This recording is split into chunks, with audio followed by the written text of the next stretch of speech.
Have you ever sat in your own living room and felt like a guest? Have you ever looked at the woman across from you, the one who once held your hand under the covers, and realized she no longer looks at you with warmth, but with polite distance? Have you ever caught yourself asking, what did I miss? When did I stop being enough? Why does love leave so quietly, and no one teaches you what to do when it does? I've asked myself those questions more times than I can count, not after a big fight, not after betrayal, but after something much more haunting. Silence. The kind of silence that doesn't shout. It echoes. It fills up every room in the house. It hums beneath the surface of your morning coffee.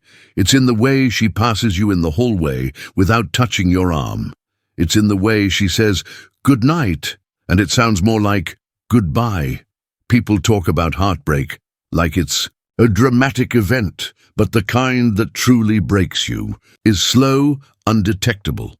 You don't even know it's happening until one day you wake up and realize you haven't been truly held or truly seen in years. And here's what nobody tells men like us. Men over 50. We don't explode. We erode, we don't cry at the kitchen table, we just clean it. We keep mowing the lawn, paying the bills, wearing the mask, until one day the mask starts feeling more real than your own face.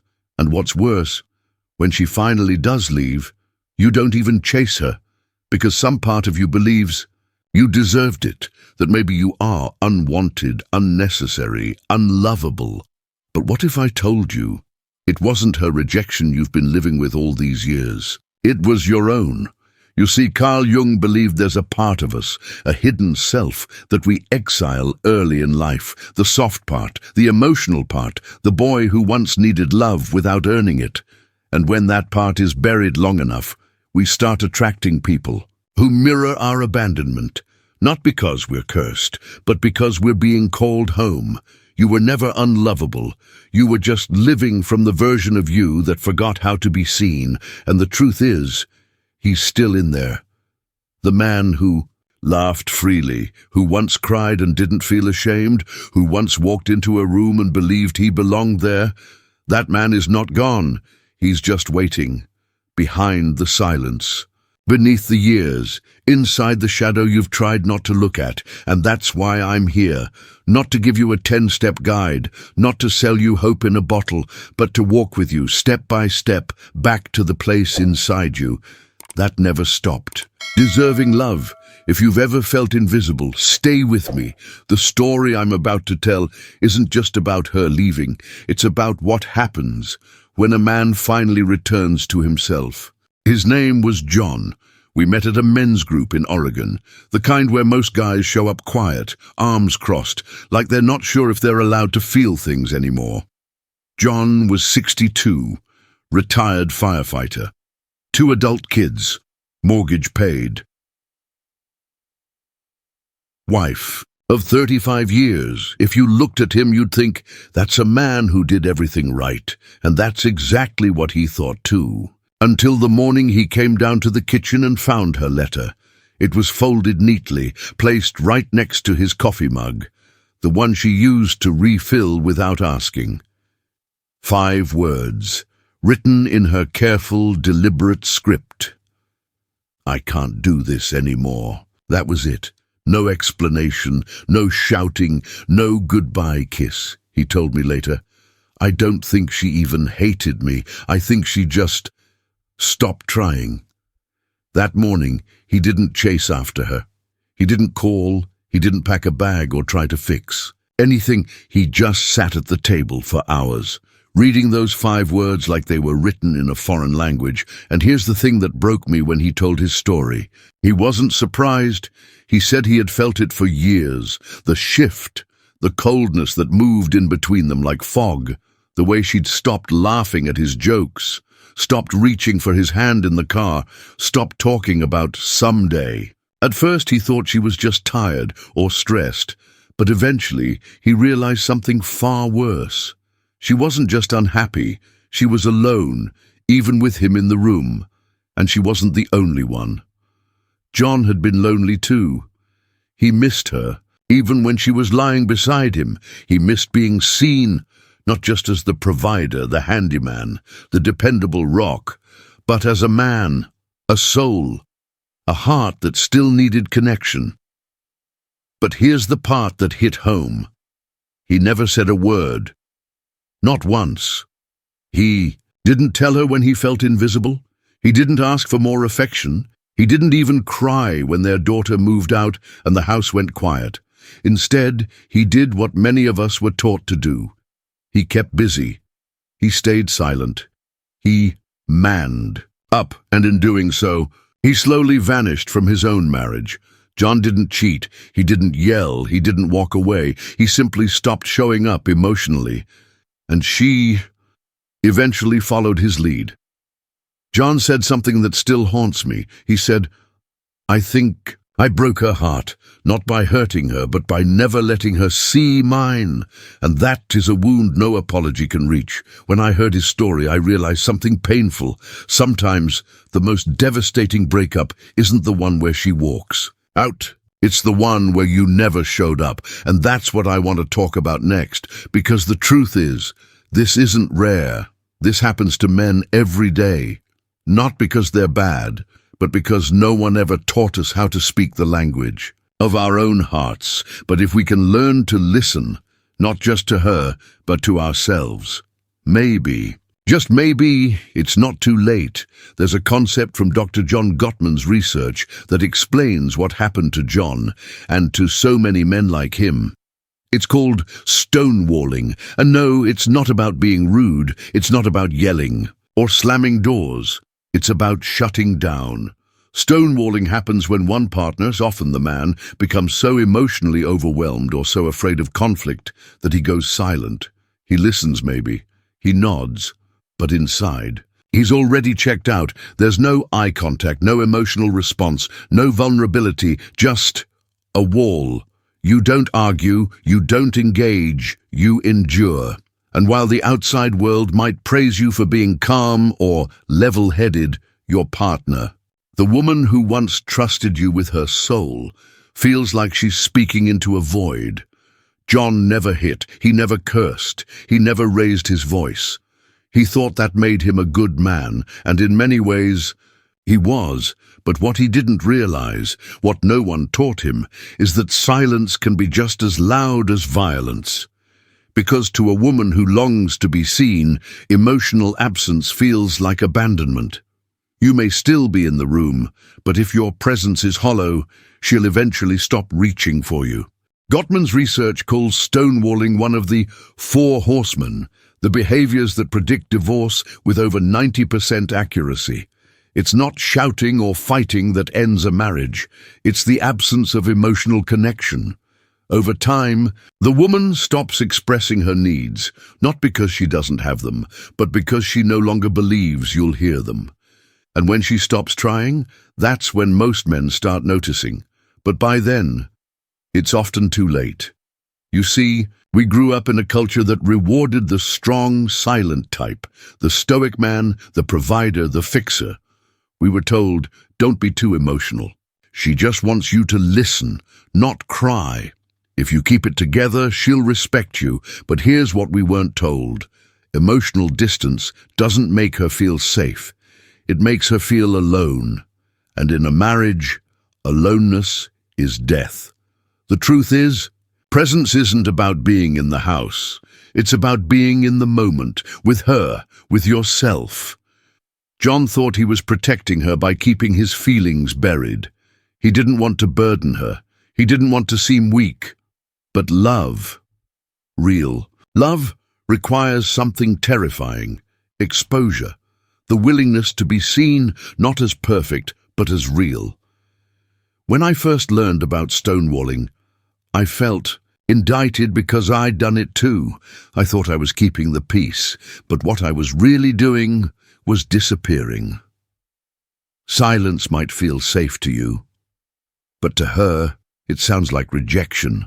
And over time, rejection, even quiet, polite rejection, wears down the strongest woman's heart, not because she stops loving you, but because she can't find you anymore. And if she can't find you, she can't choose you. She didn't leave because you yelled. She left because you stopped being there, even when you were still in the room. And in the next part, I want to show you what happens when a man finally looks inward, when he stops performing and starts listening to himself, because that, not silence, is where healing begins. John told me something I'll never forget. A few weeks after his wife left, he was cleaning out the garage, just moving old boxes around, the kind of chore you do when you don't know what else to do with yourself. That's when he found it, an old camcorder, dusty, batteries long dead, but the tapes were still in there. Curious, he brought it inside, plugged it in, the screen flickered, and suddenly, there it was, a birthday party, his daughter's third, plastic balloons, melted cake, a lopsided hat, and then a sound, his own laughter. Not the polite chuckle he had grown used to over the years, but a full, open, unguarded laugh. The kind that rises up from the belly before the mind can sanitize it. He said it startled him. "I didn't recognize that man," he whispered. "He looked like me, but I haven't heard that sound in decades." The camera caught him lifting his daughter up, spinning her around as she squealed. His wife, the same woman who would one day leave him, was behind the camera. You could hear her say, "Look at her face, John. Look at how much she loves you." And in that moment, something cracked open inside him. That night, John couldn't sleep. He kept replaying the footage in his mind, not just the scene, but the feeling of it. Warmth, joy, connection. He remembered what it felt like to be present, not just physically, but emotionally, to be alive in the moment, not trapped behind walls of obligation and silence. And more than anything, he realized this. That man, the laughing one, didn't vanish overnight. He disappeared one small, silence at a time. The next day, John walked into a bookstore. He didn't know what he was looking for, but he wandered through the psychology section, and one title caught his eye, Man and His Symbols by Carl Jung. He told me the first line that gripped him was this: "The shadow is not evil, it is merely wounded." That sentence stopped him cold, because for the first time he had a name for what he was feeling: shadow, the part of himself he had buried under decades of stoicism, performance, and fear. It was the part of him that once cried without shame, the part that once needed to be held, the part that once felt worthy of love without earning it. John dove into Jung's work, slowly at first. Then obsessively, he began therapy, not to fix himself, but to meet himself. He stopped trying to be the good man who kept everything together and started becoming the whole man, the one who was allowed to break, to feel, to grieve, to want. He told me it wasn't her I needed to chase. It was me, the version of me I lost trying to survive adulthood. And as he sat with that shadow, not fighting it, not judging it, something happened. He stopped hating himself for being left and started loving himself for still being here. You can't fix a marriage by being more useful. You fix it by being more visible, emotionally. And visibility doesn't start with others. It starts with yourself, with daring to look at what you've ignored for years. Carl Jung once said, "Until you make the unconscious conscious, it will direct your life. And you will call it fate." For most of his life, John thought he was in control. He made choices, paid bills, raised kids, kept his voice steady and his emotions hidden.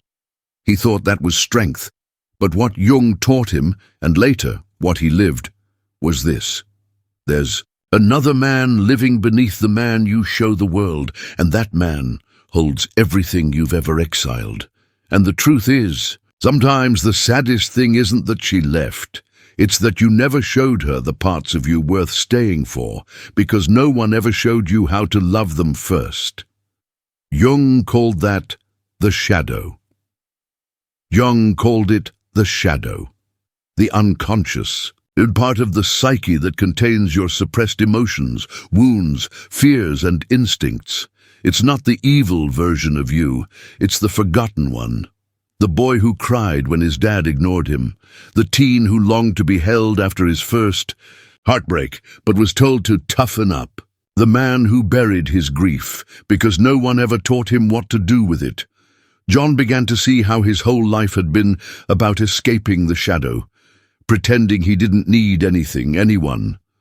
But the cost of that self-reliance was emotional isolation. Shadow isn't what makes you bad. Shadow is what makes you bleed quietly, behind a smile. And then there's anima, a concept most men have never heard of, yet are ruled by every day. The anima is the feminine aspect of your psyche, not in a sexual way, but in an emotional, intuitive, relational way. It's your capacity to feel, to connect, to receive, to be vulnerable without shame. And here's the catch. If a man doesn't consciously integrate his anima, he unconsciously projects it onto women, meaning, instead of seeing women as real people, he makes them carry the emotional life he refuses to claim. This was John's pattern. He expected his wife to carry not only the weight of the marriage, but the weight of his own unspoken feelings. She became his compass, his mirror, his emotional caretaker. But that's not love, that's projection, and projection always collapses under its own weight. When John began to do shadow work, something beautiful happened. He stopped seeing women as the only place where tenderness, softness, and emotional warmth could live. He started seeing it in himself. He gave himself permission to feel disappointment, to name loneliness, to say, "I miss being touched," not just physically, but spiritually. And in doing that, he began integrating the anima, not as a fantasy, not as something to chase in another woman, but as something to honor within. Jung said the goal of life isn't perfection, it's wholeness. And wholeness means this: you are allowed to be strong and still need. You are allowed to lead and still rest. You are allowed to love and still fear. John didn't become better, he became whole. He stopped chasing peace outside himself. He started cultivating it within, and the most surprising thing, people noticed. Women, friends, even strangers began to respond to him differently. Not because he said all the right things, but because he was no longer pretending. He was present, real, integrated, and that kind of presence is irresistible. Not because it demands love, but because it reflects it. You were never too much. You were just waiting for someone, especially you, to stay long enough to understand you. In our final part, I want to offer something simple, but not easy. A reminder that healing doesn't always come with applause. Sometimes it comes in the quiet moment when you finally whisper to yourself, "I'm still here, and I still matter." Let's finish this journey together. If you've made it this far, thank you, not for watching, but for staying with yourself. Because this journey wasn't about her leaving, it wasn't even about loss. It was about remembering who you are beneath the silence, you see? When a man begins to turn inward, to sit with his pain instead of numbing it, to meet the boy he once was and the man he's still becoming, that is not weakness, that is initiation. Carl Jung believed that every man carries an inner wound, a sacred scar that calls him toward consciousness, and while most run from it, some men, the brave ones, finally turn around and face it, not to conquer it, but to integrate it.